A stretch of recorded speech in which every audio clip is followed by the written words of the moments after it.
مرحبا متابعينا الكرام. اليوم قرأت قصة إنجليزية، أقدم قصة في التراث الإنجليزي، وأيضا هي الأكثر مبيعا بالعالم.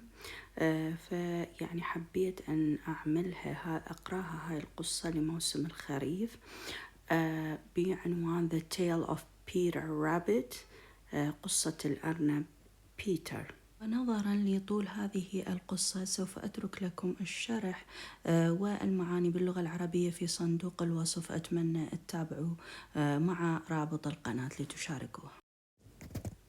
Once upon a time there were 4 little rabbits, and their names were Fluopsy, Mopsy, Cottontail, and Peter. They lived with their mother in a sandbank underneath the root of a very big fir tree. Now, my dears, said old Mrs. Rabbit one morning, you may go into the fields or down the lane, but don't go into Mr. McGregor's garden. Your father had an accident there. He was put in a pie by Mrs. McGregor. Now run along and don't get into mischief. I'm going out.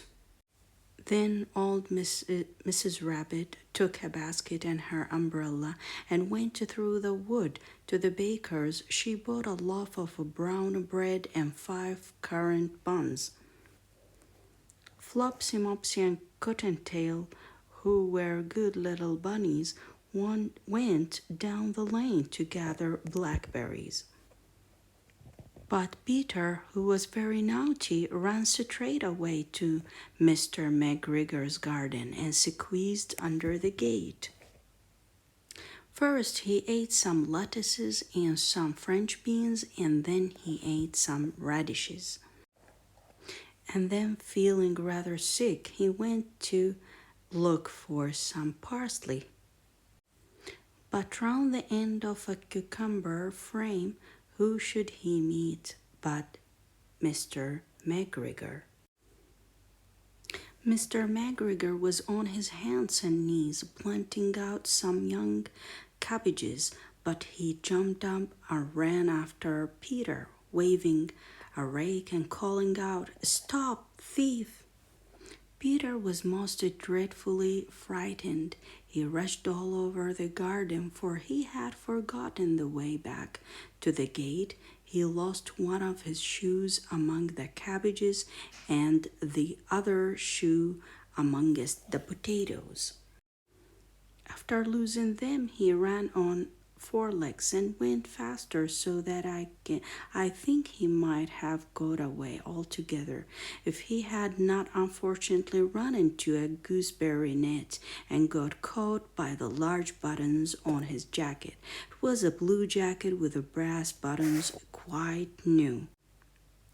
Peter gave himself up for lost and shed big tears, but his sobs were overheard by some friendly sparrows who flew to him in a great excitement and implored him to exert himself.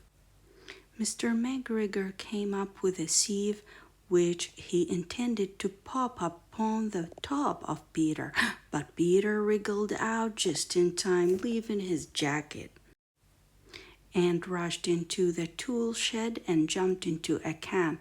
It would have been a beautiful thing to hide in if it had not had so much water in it. Mr. McGregor was quite sure that Peter was somewhere in the tool shed, perhaps hidden underneath a flower pot. He began to turn them over carefully, looking under each. Presently Peter sneezed. Achoo! Mr. McGregor was after him in no time, and he tried to put his foot upon Peter, who jumped out of a window, upsetting 3 plants. The window was too small for Mr. McGregor, and he was tired of running after Peter. He went back to his work. Peter sat down to rest. He was out of breath and trembling with fright, and he had not the least idea which way to go. Also, he was very damp with sitting in that can.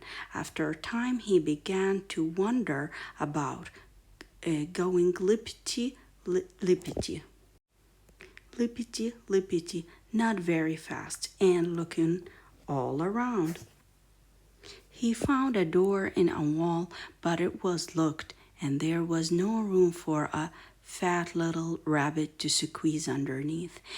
An old mouse was running in and out over the stone doorstep, carrying peas and beans to her family in the wood.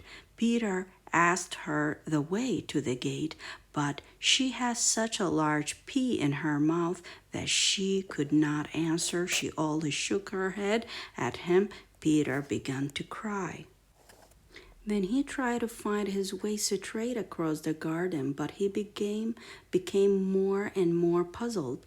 Presently he came to a pond where Mr. McGregor filled his water cans.